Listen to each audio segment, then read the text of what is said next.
Hi everyone and welcome back to Disc Golf Valley Tips and Tricks. And today we're going to do our 3-star run on Northern Lights. And by looking at the screen here, you can see that I've already completed my 3-star run. I recorded it the other day when I was on a flight.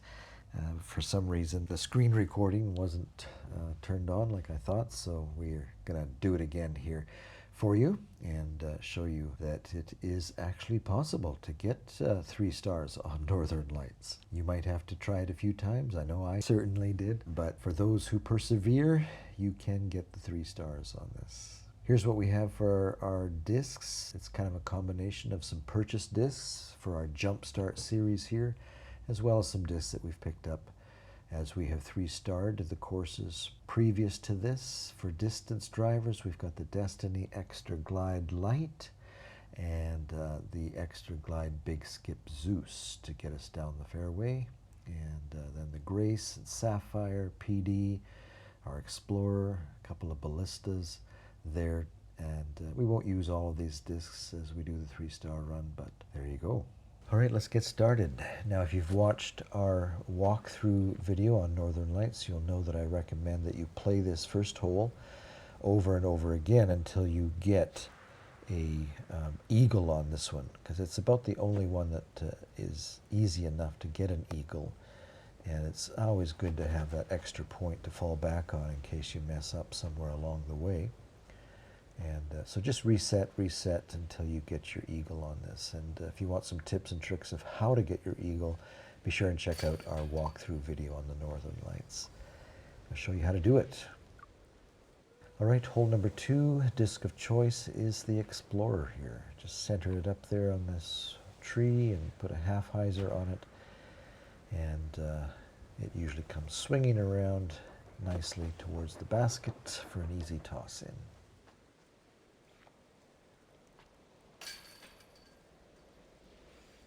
Hole number 3 is probably the most challenging hole in the course, and I find that this light distance driver works pretty good to get you down front and center on the fairway, and that's basically your goal, is to stay out of the river on both sides. You want to come right down the center there. And then for your second throw, this far back, we'll probably go with the Grace, yeah. And put a forehand on that, and this should bring us down fairly close to the basket without going over, hopefully.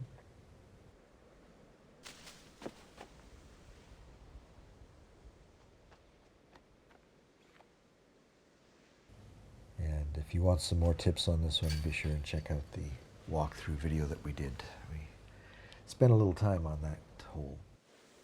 All right, hole number 4, pick out the Ballista Pro here, and almost any mid-range disc will do here. I guess this is more than a mid-range, but there's a lot of discs that work on it. So you just basically want to get down by this tree here, and looks like I'm going for the Ballista windbreak to get us across the river here. But the PD is what I usually use here. And yeah, I probably shouldn't have used that Ballista. It took me a little further than what I would like. But we've got an eye on the basket here. And should be able to come back. Yeah. All right, for hole number 5, the disc of choice here is the fuse. You might think that you need a little bit more than the fuse to get you down here, but anything more than a fuse will put you in the river. In fact, even the fuse slipped into the river here, and I lost a point here as I'm remembering now. And at this point, you decide whether you want to reset and start over. But seeing as I do have that extra point, I think I decided to go on here and see how far I could get without losing any more points. The PD works well for this hole.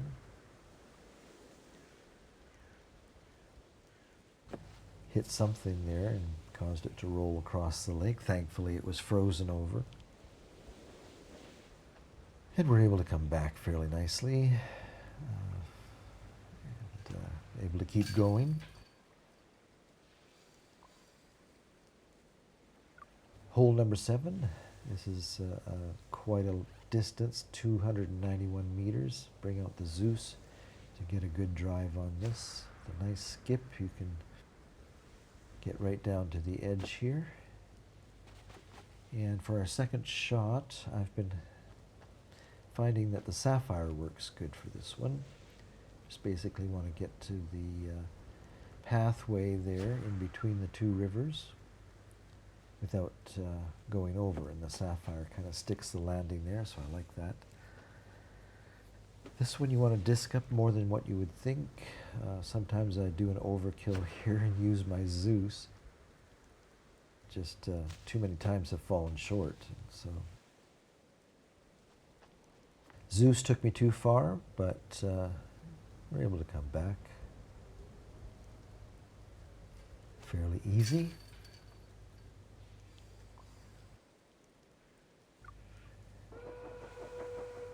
And now we're down to the village, and this one can also be a very challenging hole to get through all of these houses down to the basket without going past and still get a birdie in the end.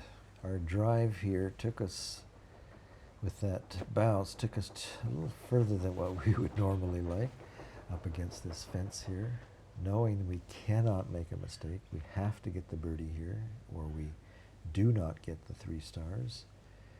Pull out the distance light here and got a nice skip off a rock, fortunately. And so we were able to get our birdie here. Just kind of doing a play-by-play here. Since I recorded this on the plane, I wasn't able to talk while I recorded it.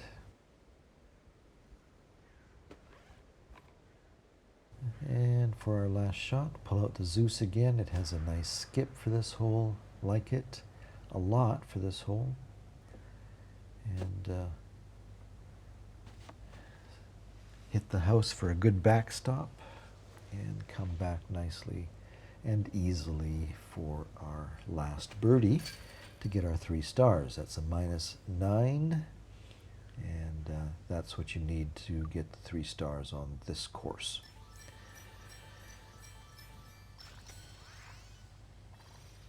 So there you go, 3-star run on Northern Lights. Maybe take a look at the discs that you get here. I think it's a nice putter to start out with, the Maiden, sticky accurate. I've never used it, so I can't really say.